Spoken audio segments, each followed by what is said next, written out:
नमस्कार, मैं Shalini. City junction news में आपका स्वागत है। सबसे पहले एक नजर आज की खास खबरों पर। स्पेशल ट्रेन के नाम पर कमाई का रेलवे बोर्ड का नया फंडा। गरीबों की रेल अब सूट बूट वालों की रेल बनने का अंदाज। शहर पुलिस द्वारा निकाला गया फ्लैग मार्च। त्योहारों की श्रृंखला देखते हुए निकाला फ्लैग मार्च। बांध में डूबकर युवक की मौत, तैरने के लिए गया था युवक। और जिला पुलिस अधीक्षक कार्यालय की नई इमारत, तय सीमा के पहले ही होगा निर्माण कार्य। अब समाचार विस्तार से।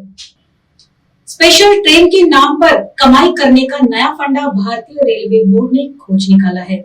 गरीबों के लिए अब इन्हीं ट्रेनों में किसी तरह की व्यवस्था न दिखाई देने के कारण अब रेल भी केवल सूट बूट वालों की सवारी न बनकर रह जाए, इस प्रकार की आशंका निर्माण हो गई है। कोरोना के कारण लगे लॉकडाउन के बाद अब धीरे धीरे हर दिन स्पेशल ट्रेनें चलाई जा रही हैं। इन स्पेशल ट्रेनों के चलते रेलवे बोर्ड ने भारी कमाई का जरिया खोल दिया है। वही रेल का किराया ज्यादा होने के कारण बाहर गांव जाने वाले गरीब यात्रियों की रेल यात्रा लगभग बंद हो गई है। कोरोना बीमारी का संक्रमण खत्म करने के लिए ऐतिहासिक लॉकडाउन के कारण सभी रेलगाड़ियां बंद कर दी गई थी। अचानक लिए गए इस निर्णय के कारण कई मजदूरों को अपने घर लौटने के लिए मनमाना किराया देकर निजी वाहनों का सहारा लेना पड़ा था। लॉकडाउन के 2 माह बाद रेलवे विभाग ने श्रमिक स्पेशल और फिर अन्य स्पेशल ट्रेनों के माध्यम से यात्री परिवहन को पटरी पर लाना आरंभ कर दिया। पिछले 10 दिनों के भीतर एक के बाद एक स्पेशल ट्रेनें शुरू कर दी गई। इन ट्रेनों के रूट और स्टॉपेज नियमित ट्रेन की तरह ही है, लेकिन किराया थोड़ा ज्यादा। रेलवे ने स्पेशल ट्रेनों का नाम देकर सुविधा के नाम पर कमाई का नया जरिया खोल दिया है। हालांकि इन स्पेशल ट्रेन के पीछे की वजह जितनी सुविधा है उससे कहीं अधिक कमाई है। स्पेशल ट्रेनों में स्पेशल चार्ज की कमाई तो होती है, लेकिन इनसे जुड़े नियमों को तोड़फोड़ करना भी बेहद आसान होता है। स्पेशल ट्रेन आरंभ होने से नियमित ट्रेनों में सीनियर सिटीजन को जो छूट मिलती थी वो मिलना बंद हो गई है। विद्यार्थी तथा खिलाड़ियों के किराए पर मिलने वाली छूट वो भी बंद की गई है। मासिक सीजन टिकटें पूरी तरह से बंद कर दी गई है। पत्रकारों को ट्रेन में छूट मिलती थी, अब वह भी बंद है। स्पेशल ट्रेन के नाम पर 10 से 20% तक ज्यादा किराया वसूला जा रहा है। सभी नियमित गाड़ियों के नंबर में बदलाव कर उन्हें स्पेशल ट्रेन बना दिया गया है। रेलवे ने इन ट्रेनों में यात्रियों को मिलने वाली बाकी सुविधाएं भी बंद कर अपनी आय बढ़ाने का नया तरीका अपना रखा है। इन स्पेशल ट्रेन के जरिए केवल धनवान या जरूरतमंद यात्री ही यात्रा कर रहे हैं। गरीबों के लिए इन ट्रेनों में किसी भी तरह की सुविधा उपलब्ध नहीं है। गरीब नागरिकों को यात्रा से वंचित रखा जा रहा है। लगता है अब धीरे धीरे दूसरे दर्जे के तथा जनरल डिब्बे धीरे धीरे गायब कर सरकार केवल सूट बूट वालों के लिए ही ट्रेन उपलब्ध कराने का षड्यंत्र रच रही है। पहले केवल रेल यात्री किराया 1 रुपया भी बढ़ता तब विपक्ष में बैठी भाजपा हाय तौबा मचाती थी, लेकिन अब स्पेशल ट्रेनों के नाम पर 20% तक किराया ट्रेनों का बढ़ाने के बाद भी न केवल भाजपा चुप्पी साध कर बैठी है, वहीं कांग्रेस समेत अन्य विरोधी पार्टियां भी इस विरोध में सामने नहीं आ रही है। इसमें सबसे ज्यादा नुकसान गरीबों का हो रहा है। कहीं रेल यात्रा अब विमान यात्रा न बन जाए, इस तरह का डर व्यक्त हो रहा है। आगामी त्योहारों की श्रृंखला को देखते हुए शहर में सामाजिक सुरक्षा एवं सौहार्द बने रहे, इस उद्देश्य को लेकर पुलिस द्वारा रूट मार्च निकाला गया। जिला पुलिस अधीक्षक जी श्रीधर के मार्गदर्शन में आगामी उत्सवों की श्रृंखला को देखते हुए शहर के प्रमुख मार्गों पर फ्लैग मार्च निकाला गया।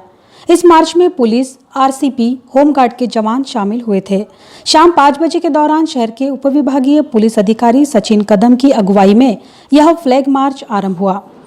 सिटी कोतवाली, जय हिंद चौक, अगरवेस, मामा बेकरी, तिलक रोड, अकुट स्टैंड, भगत सिंह चौक, तेलीपुरा चौक, ताजना पेट, जैन मंदिर, गांधी रोड से होते हुए यह मार्च गणेश घाट पहुंचा, जहां पर इसका समापन किया गया। आगामी त्योहारों की श्रृंखला को देखते हुए नागरिकों में सुरक्षा की भावना बढ़ाने के लिए ये रूट मार्च आयोजित किया गया था। शहर के सभी पुलिस थानों के थानेदार अपने दल बल के साथ इस मार्च में शामिल हुए थे। दगड़पारवा के बांध में तैरने के लिए गए एक युवक की डूबने से मौत हो गई। मृतक युवक पुलिस कर्मचारी का लड़का होने की जानकारी मिली है। बार्शीटाकली तहसील के अंतर्गत आने वाले दगड़पारवा बांध में डूबने से एक 22 वर्षीय युवक की मौत हो गई। अकोला के गंगानगर निवासी शेख दानिश शेख नईम अपने घर से 2 दोस्तों के साथ घूमने के लिए दगड़पारवा गया था। दगड़पारवा बांध में वह तैरने के लिए अपने 2 दोस्तों के साथ उतरा था। गहरे पानी का अंदाजा न होने के कारण और पैर फिसलने की वजह से वह गहरे पानी में लापता हो गया। घबराए दोस्तों ने इसकी जानकारी बार्शीटाकली पुलिस को दी। बार्शीटाकली पुलिस के साथ आई पिंजर के संत गाड़गे बाबा आपातकालीन शोध व बचाव पथक के कार्यकर्ताओं ने बांध में उतरकर मृतक की खोज की। मृतक का शव बाहर निकालने के बाद उसे पोस्टमार्टम के लिए सर्वोपचार अस्पताल रवाना किया गया। मृतक शेख दानिश अकोला के ट्रैफिक विभाग के कर्मचारी का पुत्र था, इसलिए घटनास्थल पर अकोला ट्रैफिक विभाग के कर्मचारी युवक के परिजन बड़ी संख्या में मौजूद थे। घटना की आगे की जांच बार्शीटाकली पुलिस कर रही है। 3 बजे बार्शीटाकली के थानेदार तिरुपति राणे साहब ने फोन पे माहिती दिया कि दगड़पारवा डैम में अकोला से एक युवक डूब चुका है, आप तुरंत सर्च ऑपरेशन के लिए आ जाइए। हम करीबन 3:30 बजे घटनास्थल पर पहुंचे। यहाँ पे आने के बाद ट्रेस किया तो डैम के अंदर 25 या 28 फुट गहरा पानी था। वहाँ पे हमने रेस्क्यू इक्विपमेंट लेके सर्च ऑपरेशन चालू किया। 28 फुट गहरे पानी में अंडर वाटर सर्च ऑपरेशन चालू करने के बाद में 20 मिनट में हमने 28 फुट गहरे पानी से ये डेड बॉडी बाहर निकालने में हम कामयाबी आ गई। जीव रक्षक दीपक सदाफड़े और रेस्क्यू टीम पिंजर, धन्यवाद। जिला पुलिस अधीक्षक कार्यालय की नई इमारत का काम विद्युत गति से चल रहा है। यह देखते हुए तय की गई सीमा के पहले ही इमारत तैयार होने की संभावना जताई जा रही है। खदान पुलिस थाने की जमीन पर महाराष्ट्र स्टेट गृह निर्माण पुलिस हाउसिंग कारपोरेशन की ओर से पुलिस अधीक्षक कार्यालय का निर्माण कार्य विद्युत गति से चल रहा है। निर्माण कार्य की गति को देखते हुए तय सीमा के पहले ही ये इमारत सभी सुविधाओं से लैस होकर निर्माण होगी, इस तरह का अनुमान लगाया जा रहा है। शासन द्वारा उपलब्ध की गई 14,000 स्क्वायर मीटर जमीन पर पुलिस अधीक्षक कार्यालय का निर्माण कार्य 4,290 स्क्वायर मीटर जमीन पर किया जा रहा है। भवन निर्माण के अलावा इस परिसर में प्राकृतिक हरियाली की व्यवस्था भी की जाएगी। इस नवनियुक्त पुलिस अधीक्षक कार्यालय में LCB, वायरलेस, अपर पुलिस अधीक्षक कार्यालय, कंट्रोल रूम, महिला समुपदेशन, रिकॉर्ड रूम, अकाउंट कक्ष, पासपोर्ट कार्यालय, conference hall, training centre, cyber cell, police canteen का भी निर्माण किया जा रहा है। इस पूरे कार्यालय में सौर ऊर्जा संयंत्र के माध्यम से बिजली आपूर्ति की जाएगी। सभी आधुनिक सुविधाओं से लैस इस इमारत का निर्माण कार्य समय सीमा के भीतर पूर्ण हो रहा है। नवरात्र के चलते साबूदाना, भगर, मूंगफली समेत सभी फलों की कीमतों में वृद्धि हो गई है।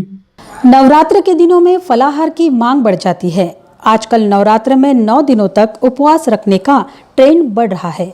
ये देखते हुए उपवास के दिनों में फलीदाना, गुड़, भगर, साबूदाना, राजगीरा, सिंघाड़ा पीठ आदि की मांग बढ़ जाती है।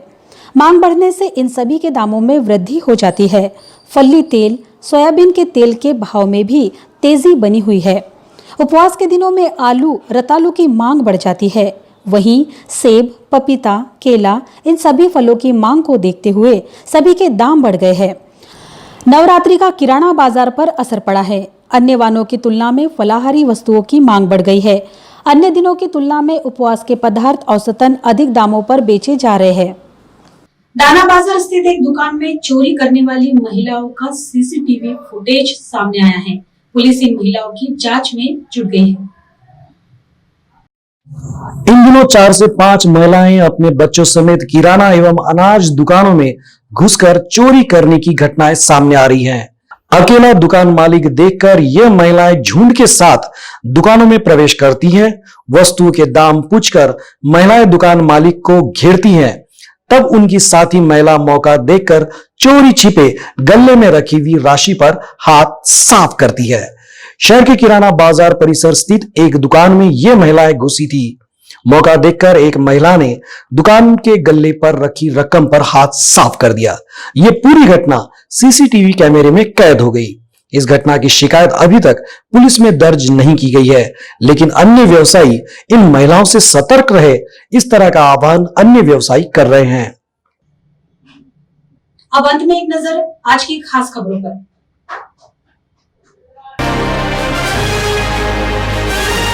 स्पेशल ट्रेन के नाम पर कमाई का रेलवे बोर्ड का नया फंडा। गरीबों की रेल अब सूट बूट वालों की रेल बनने का अंदाज। शहर पुलिस द्वारा निकाला गया फ्लैग मार्च।